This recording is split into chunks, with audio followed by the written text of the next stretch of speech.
exchange capacity is the ability of the soil to hold on to nutrients and exchange it with the soil solution.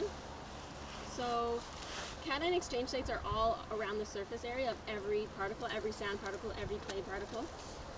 And they basically just grab onto nutrients, and then when the soil solution needs them and the plant needs them, they give them back. So, sorry, what is it again? The ability for soils to hold on to hold the nutrients and exchange it with the soil solution. So on this site, they're holding onto nutrients. And so the surface area dictates how much cation exchange sites there are in a soil. So of these two soils, which one do you think has more surface area? This one, yeah, way more, like so much more. So this one has a much higher cation exchange capacity. So it holds on to nutrients and kind of cycles them more efficiently than at UBC farm. So even though they have such high cation exchange capacity, the crops being grown here are very energy demanding and nutrient demanding. So they do have to add fertilizer and amendments back onto the soil. And so a big one is manure, because they have so much of it on the farm. So they spread it onto the soil. The crop uptakes it. Those nutrients are then in the corn, which is fed to the cow. The cow uses those nutrients to support its own biomass or body mass, and to produce lots and lots of high quality milk. I think you said each one, yeah. With the addition of the manure to the soil in this landscape, would it affect the water? Would it soak through the water? It was quite dense.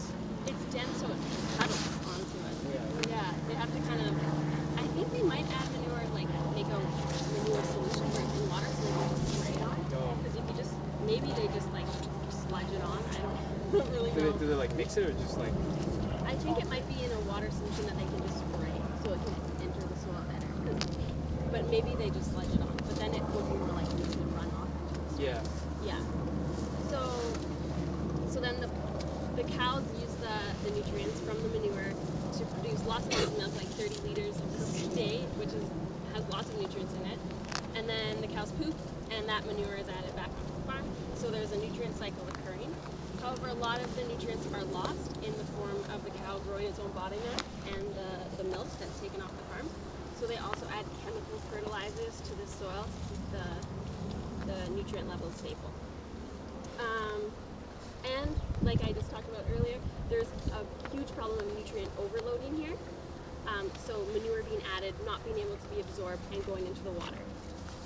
So they have to be very careful. They're not allowed to add manure onto the soil, I think, around now until spring.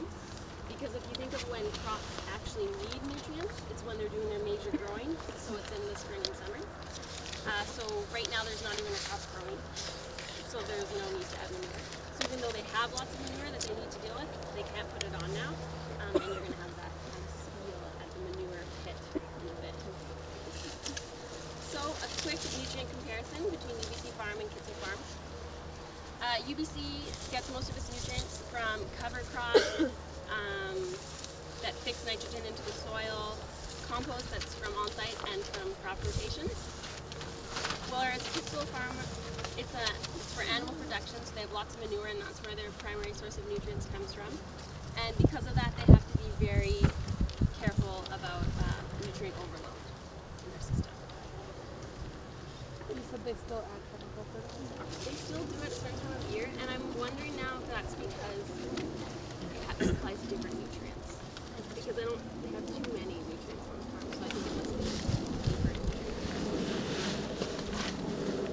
So, crop management. This farm is primarily a dairy operation, so all the feed producers for cows. They produce silage corn, which was just harvested with these guys, so we're in a cornfield right now. And then grass, which is the main source of protein for the cows.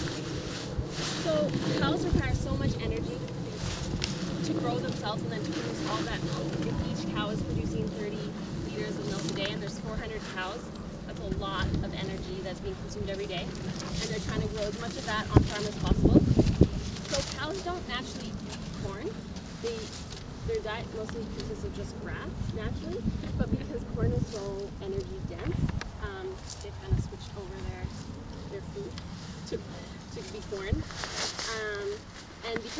so energy dense, it needs a lot of nutrients to grow.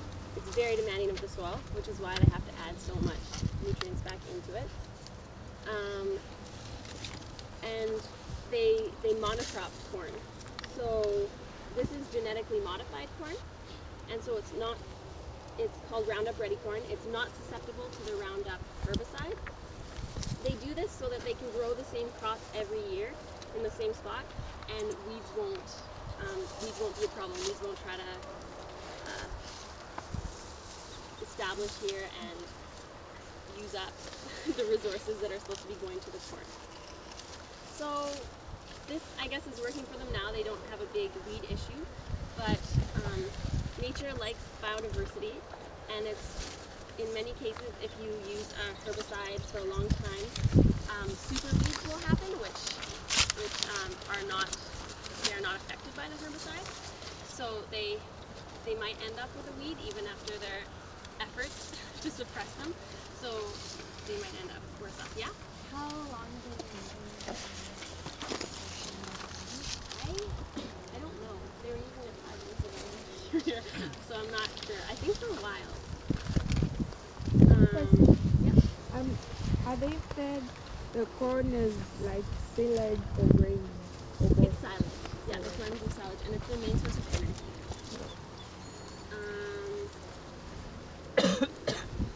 So a quick comparison between the UBC farm crops and top here. UBC farm is primarily a market garden, so it's trying to produce lots of different, a variety of vegetables. They have organic values, lots of different crops. They crop rotate, and they use cover crops, compost from on site, and sustainability is their big issue. And whereas here it's primarily for animals, they have a monoculture that's supported by genetically modified foods and herbicides. Yes, and the crops are sport animals. So, quickly going to go over the different management strategies at both farms. So there's very different soil texture here than at UBC farm, and this means that the water here is more likely to become waterlogged. It also has very high cation exchange capacity because it's so fine. Waterlogged. Oh, you mean like in the soil? Yeah, in the soil. Oh, right. Yeah. Waterlogged? Waterlogged. Sorry, I shouldn't have said clogged. And there's very different topography here, so we're very low down, we're very close to the water table here, whereas at UBC farm you're much higher up. Also, because you're so low and there's a tendency to become waterlogged, they can't work out here in the spring and in the fall, so it reduces their season. Where at UBC farm they have really great season extension because of their south-facing slope and water drainage. And they also have very different nutrients, inputs, and outputs. So UBC farm uses mostly like cover cropping, like I said, and compost from on site, so they don't have a problem with nutrient overload. Whereas here, it's a very big issue that they have to watch very carefully. And last but not least, they have very different scale and values. UBC farm is, I would say its primary goals are environmental sustainability and as a teaching resource to students, whereas this farm's primary goals are to support this family economically and to produce high quality milk and to meet their quota. So very different values that has affected the way they manage their systems. So any questions?